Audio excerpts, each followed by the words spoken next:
Hello, this is regards a second letter concerning the traffic violation and a form from the Traffic Penalty Tribunal and not the Council, which is this.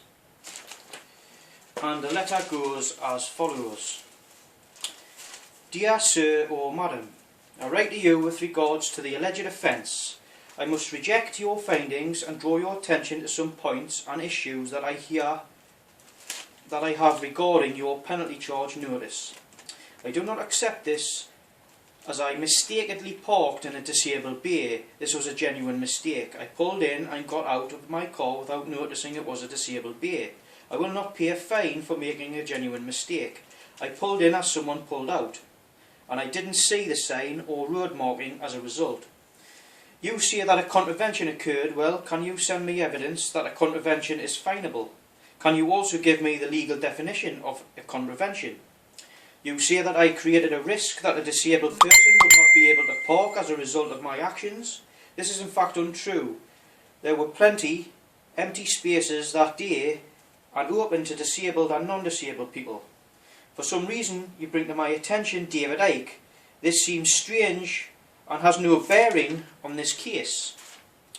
It is irrelevant. You assume that I follow him and his crazy assumption that the Queen, well, your Queen, not mine, I'm a Republican, is a reptile.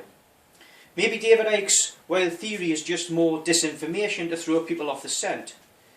I will let you decide that. Or maybe calling the Queen a lizard is a metaphor for something else, but again, I do not follow David Icke.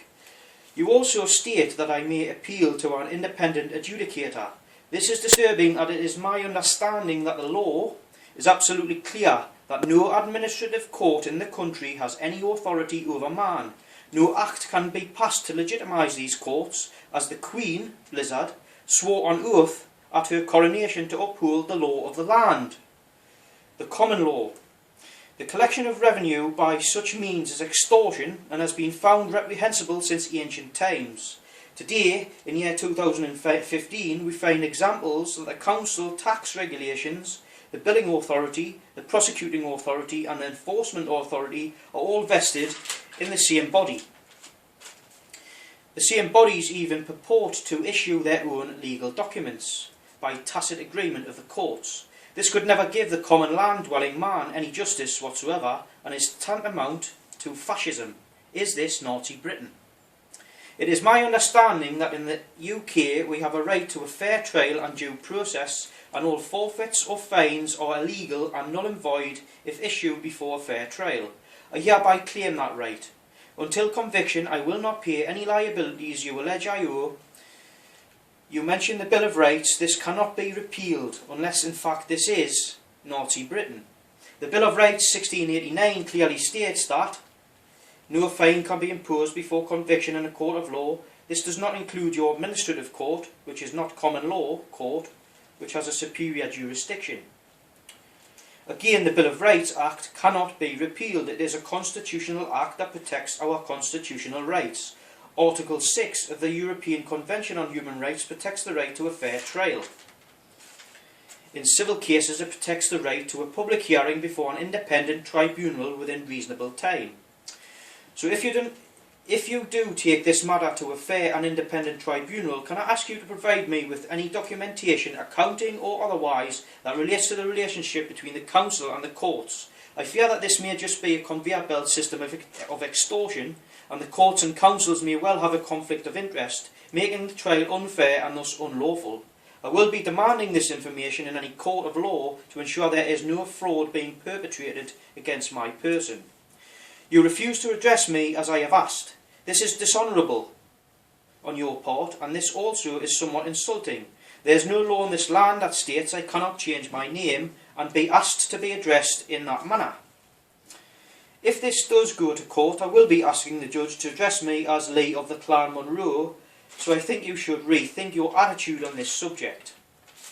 I am Lee of the Clan Munro and nothing else. In my mind, any future correspondence, if addressed to Lee, will be signed without any dishonour, will be ignored without any dishonour on my part.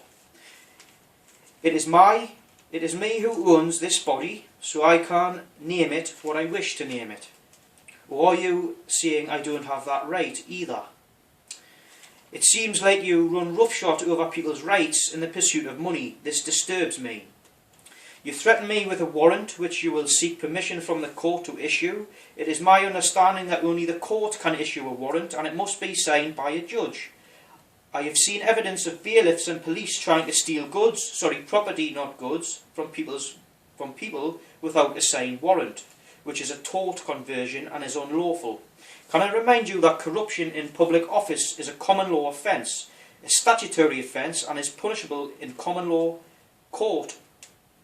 Malfeasance in public office is a tort, also possibly carrying a life sentence, with claims for damages on my behalf. I will seek such damages should you continue to pursue me in this matter. Maybe I shouldn't have mentioned the industrial scale institutional paedophilia in this country, but it is an example of the corruption that the general public has had enough of, with still no high level convictions. It seems the enactment of justice is just for us, the public. I also would like you to prove to me that this example of extorting money from people is not a way of plugging a funding black hole with a country of inherently decent people. It seems we get fined for the most trivial things. It is not the public's fault that the country seems to be under the illusion of being in debt. Debt is a weapon used to enslave. Also, can you prove to me you are not operating for profit, as I will demand this proof in court? It is also my understanding that in any case that goes to court, there needs to be a claimant or injured party suffering loss. As I will claim common law jurisdiction, I fail to see how Newcastle City Council could take the stand for cross-examination, as this is not a human being like myself, but a corporate entity or government body.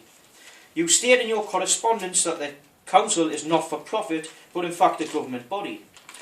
Can you therefore explain to me why every branch of Newcastle City Council are registered at Dun & Bradstreet's website, which is the world's leading source of commercial information and insight into businesses?